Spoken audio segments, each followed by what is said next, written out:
Jemaat yang dikasihi Tuhan Yesus Kristus, Shalom dan salam sehat, dan salam Advent dari kami untuk kita semua. Sebelum melakukan aktivitas hari ini, marilah kita terlebih dahulu mendengarkan firman kehidupan yang tertulis dalam kitab Mazmur 31 ayat 10. Kasihanilah aku ya Tuhan, sebab aku merasa sesak. Mataku kabur dan jiwa ragaku merana karena sakit hati. Tema firman kehidupan kita, sakit hati membuat kita tidak sehat. Jemaat yang dikasihi oleh Tuhan, mungkin kita semua pernah sakit hati. Yang melatar belakangi sakit hati biasanya kekecewaan atas sikap seseorang terhadap diri kita. Bisa juga karena pengkhianatan yang kita terima dari orang lain, termasuk juga dari orang yang paling dekat dengan kita. Ungkapan ini sering terlontar dari orang yang sakit hati. Saya nggak nyangka dia mengkhianatiku. Padahal aku begitu care dan sangat berempati dengan keadaannya. Dan saya selalu menghargai dia. Tapi inilah balasannya. Dia hianati saya. Lalu terjadilah sakit hati. Artinya secara umum, penyebab sakit hati adalah rasa kecewa. Kecewa pada kenyataan, kecewa pada seseorang, kecewa pada diri sendiri, atau bahkan kecewa kepada Tuhan. Siapapun bisa mengalami sakit hati, termasuk orang baik dan orang benar. Walaupun kita sudah berusaha terus melakukan hal-hal baik dan positif bagi banyak orang, sekuat tenaga terus melakukan kebenaran firman Tuhan, namun tetap saja kemungkinan orang melakukan sesuatu yang menyakiti hati kita itu ada. Demikian seruan yang disampaikan Daud kepada Tuhan dalam firman kehidupan kita hari ini, sebagai akibat dari pergumulan hidup yang ia alami. Lalu ia datang ke hadirat Tuhan, memohon belas kasih Tuhan, agar ia kuat dalam kesesakannya dengan mata yang kabur dan jiwa raga yang merana, akibat ulah dari musuh-musuhnya.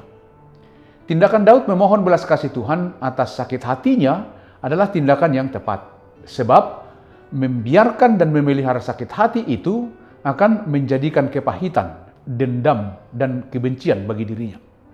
Demikian jugalah kiranya dengan kita, agar mengikuti jejak Daud dalam mengatasi rasa sakit hati di tengah-tengah kehidupan kita masing-masing. Cara yang terbaik untuk memulihkan sakit hati adalah dengan menyerahkannya kepada Tuhan, memohon belas kasih-Nya, dan kita harus mau belajar menuruti firman-Nya. Menyimpan sakit hati sama seperti membiarkan sampah mencemari dan akan membusukkan hati kita. Memelihara sakit hati tidak membuat kita semakin hebat dan semakin sehat, tetapi bisa menjadi sebaliknya. Kita semakin lemah dan jatuh sakit. Menyerahkan kepada Tuhan, kita akan dimampukan dan diberi peluang agar mampu mengampuni. Sebab mengampuni akan mendatangkan kelegaan bagi diri kita sendiri. Dalam minggu-minggu Advent, tugas kita adalah mempersiapkan diri menyambut kedatangan Tuhan Yesus Kristus dalam kehidupan kita. Kita tidak sedang menyambut kelahirannya, tetapi kita menyambut kedatangannya kembali untuk kehidupan kekal. Sebagai pengikut Kristus, status kita adalah anak-anak Tuhan. Dan kita disebut pula sebagai orang percaya, yaitu percaya kepada Kristus. Kepercayaan yang dimaksud bukanlah sekedar percaya, tetapi penyerahan penuh kepada Tuhan dan mempercayakan seluruh hidup kita kepadanya. Sehingga penyerahan hidup kepada Kristus mau taat atas perintah Tuhan Yesus untuk dilakukan dan dihidupi.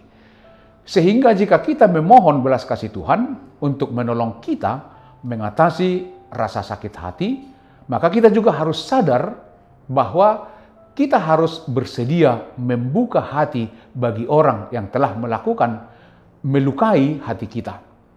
Jadi, doa-doa kita yang kita mohonkan kepada Tuhan tidak hanya sekedar untuk menjawab segala keluhan-keluhan kita, namun sekaligus juga menjadi tanggung jawab kita untuk menuruti perintah-perintahnya. Penyerahan diri penuh kepada Tuhan, supaya hidup kita sesuai dengan kehendak dan rencananya. Ini tidaklah mudah, karena sebagai manusia, kita cenderung mengandalkan kekuatan dan kepintaran sendiri dibanding tunduk kepada kehendak Tuhan. Namun untuk berkenan kepada Tuhan, tidak ada jalan lain selain harus mau dibentuk seturut kehendak Tuhan. Ingat, belas kasih Tuhan membuat hati yang tersakiti dipulihkan. Demikianlah firman kehidupan kita. Selamat beraktivitas, tetaplah semangat. Tuhan Yesus memberkati kita semua. Amin. Mari kita berdoa. Puji syukur, terima kasih Tuhan untuk firman kehidupan hari ini. Kami percaya firman-Mu yang terus menopang, menguatkan kami. Berkati kami sepanjang hari ini, dan biarlah belas kasih-Mu yang menjadi andalan kehidupan kami. Jauhkan dari segala mara bahaya.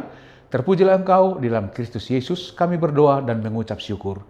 Amin. Anugerah dari Tuhan Yesus Kristus, kasih setia Allah Bapa, dan persekutuan dengan Roh Kudus menyertai kamu. Amin.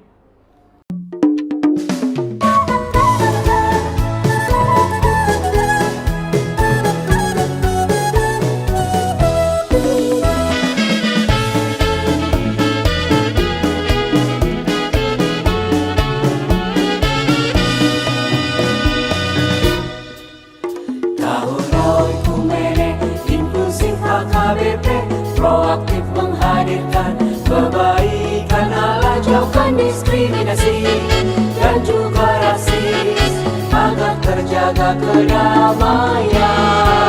Jauhkan diskriminasi dan juga rasis untuk kebaikan bersama.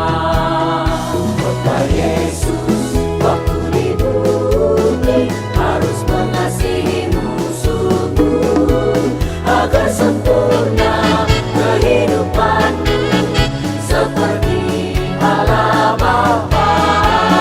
Agar sempurna kehidupanmu seperti Allah Bapa.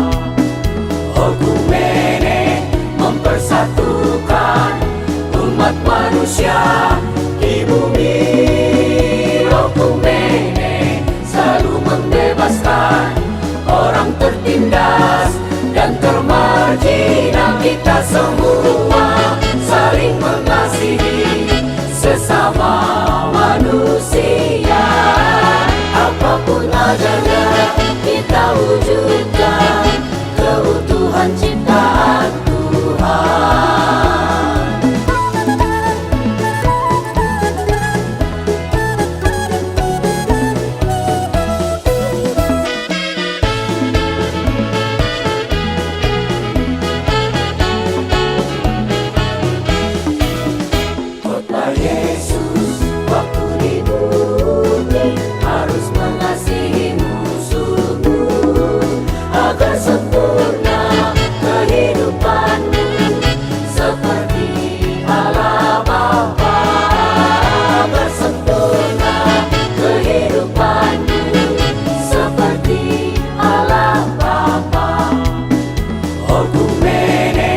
Mempersatukan umat manusia di bumi. Okumene selalu membebaskan orang tertindas dan termarginal. Kita semua saling mengasihi sesama manusia. Apapun adanya kita wujudkan keutuhan ciptaan Tuhan. Okumene mempersatukan umat manusia di bumi. Okumene selalu membebaskan orang tertindas dan termarginal. Kita semua